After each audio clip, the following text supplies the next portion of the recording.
Violent crime in the nation's biggest city is on the rise, and the civilian patrol group, the Guardian Angels, are responding to the challenge. New York City shootings are up nearly 12% since 2013. Murders in the Big Apple are up over 10%, and reported sexual assaults are up nearly 6%. And according to NYPD statistics, the crime rate in Central Park alone is up 28%.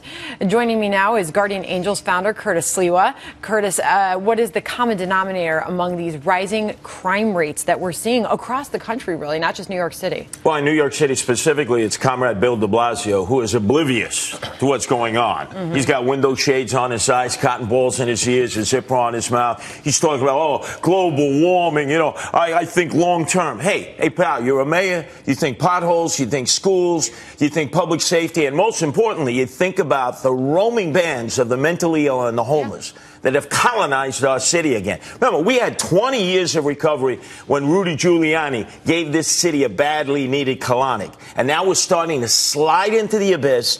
And pretty soon we're going to be in the belly of the beast. And I know all about that. When you live here, you see it, you feel it. This city has changed, and it has changed fast. And it's going downhill. In 6 months to a year, we have lost so many gains from Giuliani and Mayor Bloomberg. Yeah, but if you look at it, look at Philadelphia, look at Wilmington, Delaware, horrific crime rate. Washington, D.C., off the hook. They had a drive-by shooting the other day right in the middle of the rush hour.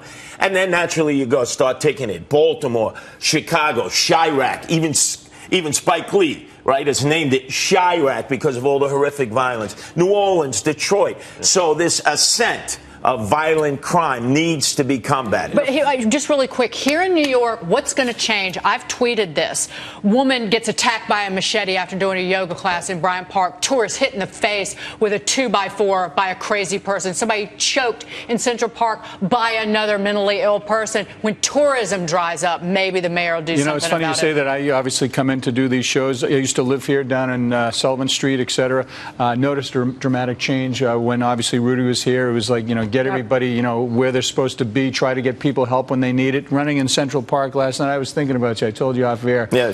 Running there and say, okay, they can go here, they can go here, they can go here, because we are vulnerable. Yep. People who are here visiting don't know the city as much. But you see, you have Andrew Evil Eyes Cuomo, King Cuomo II, son of Mario Faccia Brutta Cuomo, who was King Cuomo I, and he runs the state mental facilities. And all they do is they kick out people who are in serious need of medication and therapy. Yeah. They roam the streets because their families can't deal with them. And do you really think they're going to take their meds? I mean, they're talking to inanimate objects. You really think, oh, it's 8 o'clock, I got to take my meds. Of course they don't take their meds. And naturally, they're out there. It's not good for them. It's not good for the city. We've only got 10 seconds left.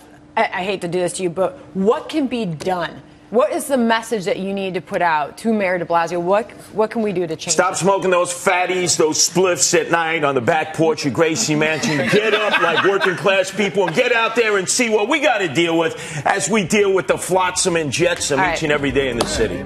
Curtis, thank you for being here this morning. My pleasure.